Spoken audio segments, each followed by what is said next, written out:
भक्तों सबको भाव से वंदन। आज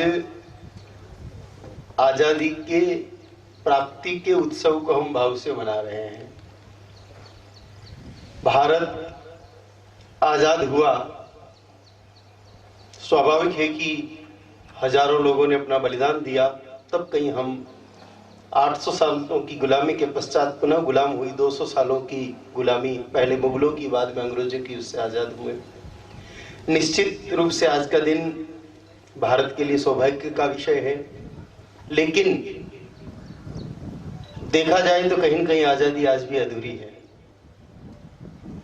जिस आजाद भारत की कल्पना हमारे शहीदों ने की थी, तो वो आजादी आज भी हमें नहीं मिली है।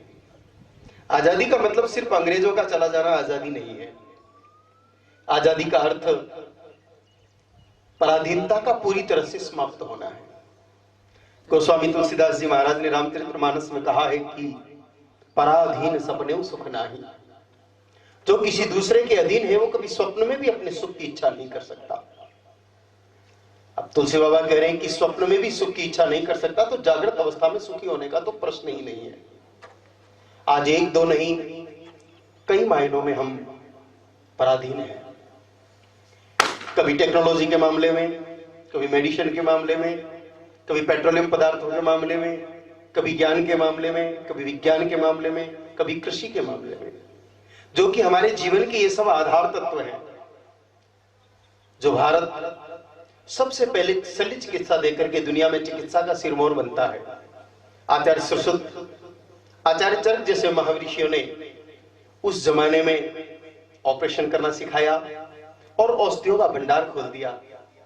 आज वो भारत चीन की गुलामी करता नजर आता है, अंग्रेजी दवाइयों के कच्चे माल की निर्भरता के कारण। हमें ऐसी स्थिति में आना होगा कि हम दुनिया को दवाइयां बांटे, बेचे नहीं, बांटे। भारत बांटने वाला देश था, भारत बेचने वाला देश नहीं था। आज हमें दवाइयां खरीदनी पड़ रही है, दवाइयां बनाने के लिए कच्चे माल पर निर्भर रहना पड़ रहा है। हम ऐसे भारत का निर्माण करें कि भारत विश्व को औषधि बांट सके। जिस देश ने शून्य दिया, हमारे कवियों ने कहा है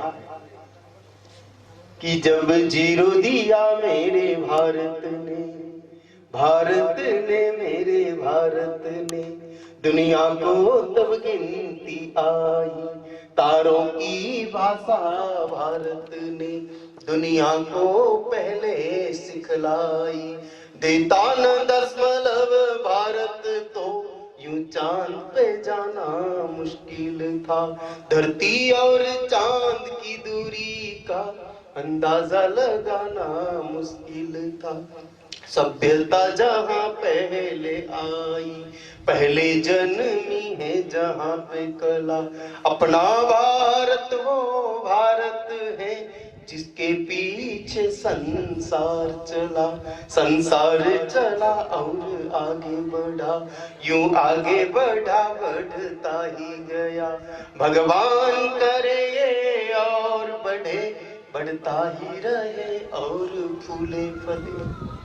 तो जिस देश ने शून्य दिया, जिस देश ने धरती और सूर्य की दूरी को नाप करके दुनिया को बता दिया, जिस देश ने विज्ञान और टेक्नोलॉजी दी, जो देश सोने की चिड़िया था और जो देश जगत गुरु था, आज अगर हमें दूसरों से लेना पड़ रहा है तो ये गुलामी है।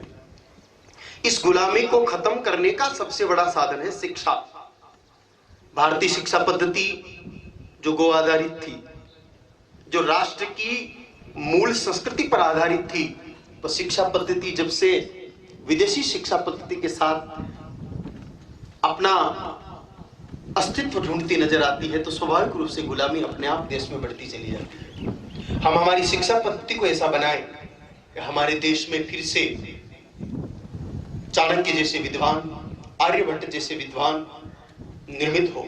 हमारे देश में जगह जगह फिर से तक्षशिला और नालंदा जैसे विश्वविद्यालय खुले, जहां पर गो आधारित शिक्षा के माध्यम से, जहां पर गो आधारित जीवन शैली के माध्यम से, क्योंकि आजादी भी हमें गो के आधार पर ही मिली है।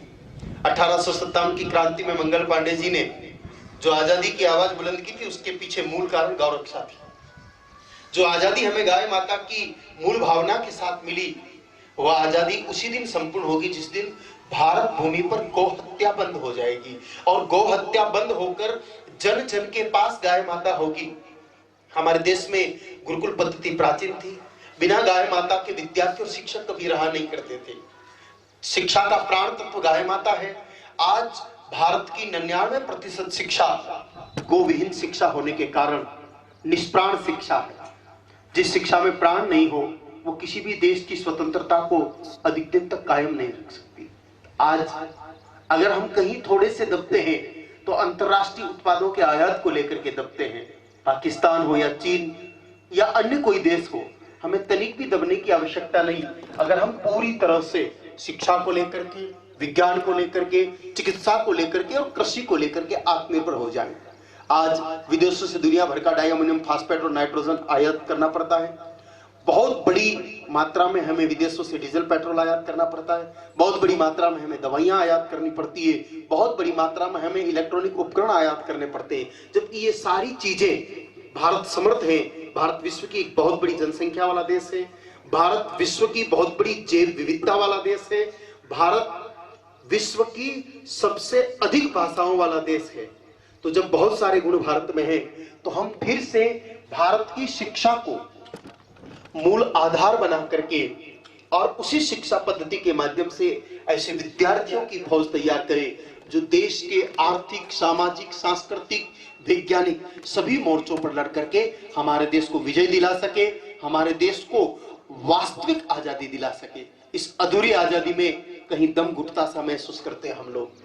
अंग्रेज तो चले गए, लेकिन अंग्रेज जिन नीतियों को छोड़ के गए, उन नीतियों के कारण आज भी भारतीयता का दम घुट रहा है, आज भी संस्कृति का दम घुट रहा है, आज भी सनातन परंपराओं का दम घुट रहा है। हमें अगर खुली हवा में श्वास लेना है और सचमुच हमें भीतर की, बाहर की, सभी तरफ की आजादी का अनुभव करना है, तो फिर हमें हमारी शिक्षा नीतियों में पुनः परिवर्तन लाना पड़ेगा। इसी परिवर्तन का एक प्रयास, यूं तो कहते हैं कि जैसे कि पूर्व में ये भी कहा गया कि 2000 वर्ष अच्छा नहीं आया।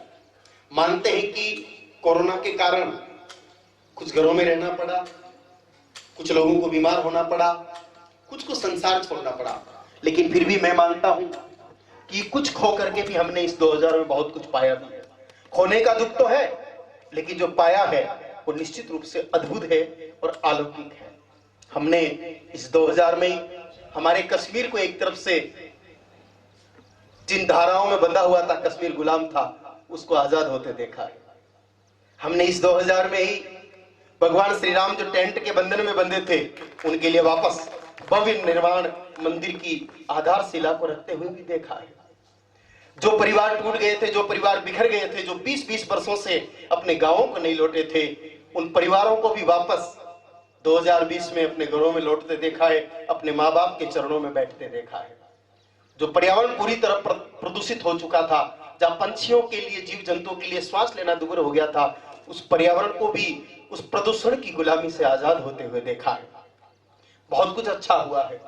और सबसे महत्वपूर्ण कि इसी कोरोना के कारण हमें यहाँ 4 महीने रुकने का अवसर मिला और हमारे गुरुदेव की भावनाओं के अनुरूप ये जो जय गौ माता गुरुकुलम, JGM गुरुकुलम की स्थापना की गई, 5 वर्षों में उन भावनाओं का भी बंधन सा, घुटन सी महसूस कर रही थी।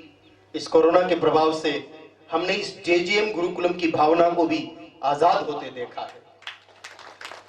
हम फिर से जो कल्पना हमारे गुरुदेव ने की थी शिक्षा नीति को लेकर के, एक पूरी तरह से नई शिक्षा नीति, जहां का विद्यार्थी पूरी तरह से हर चीज में स्वतंत्र हो, किसी का गुलाम नहीं हो। यहाँ पढ़ने वाले चाहे बेटे हों या बेटियां हों, उनको सभी प्रकार की कलाएं आनी चाहिए।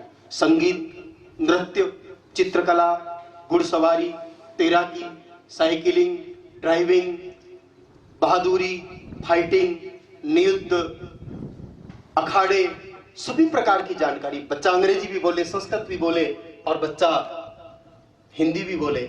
हमारे यहाँ के बच्चे चाहे वो कानड़ खेड़ा में खड़े रहें, चाहे वो काशी में जाके खड़े रहें और चाहे वो कनाडा में जाके खड़े रहें, उनमें आत्मविश्वास इतना होना चाहिए कि वो हर स्थान पर अपने आप को विजयी महसूस कर सके। ये सब संभव है, असंभव कुछ नहीं है।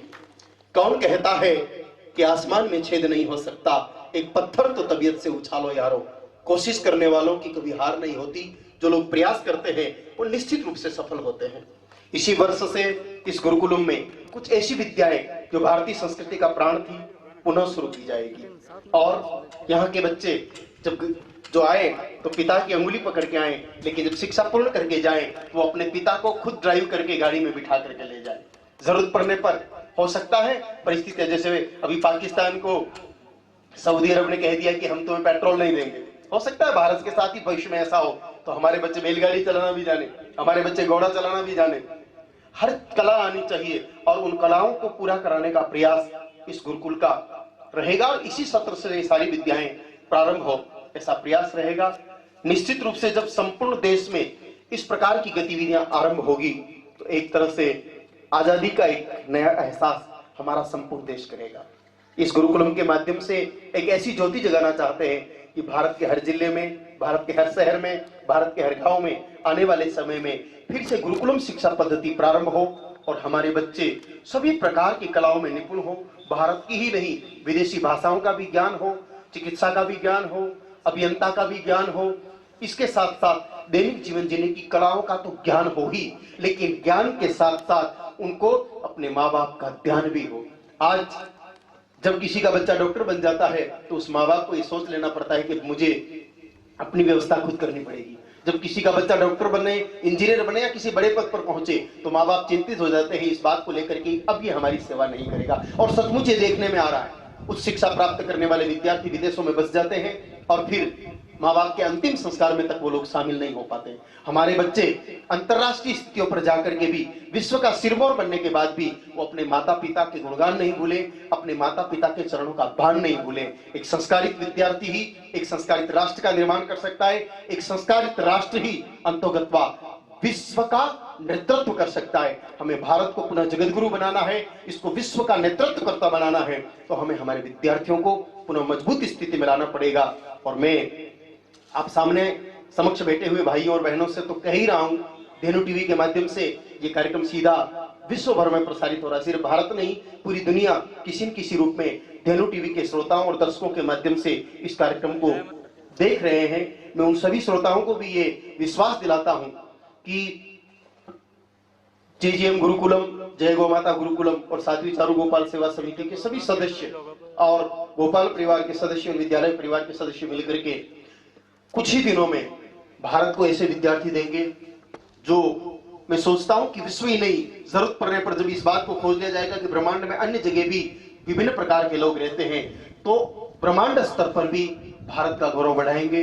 इसी भावना के साथ, इसी उम्मीद के साथ जय गौ माता, जय भारत माता, जय गुरुदाता। बोलो भारत माता की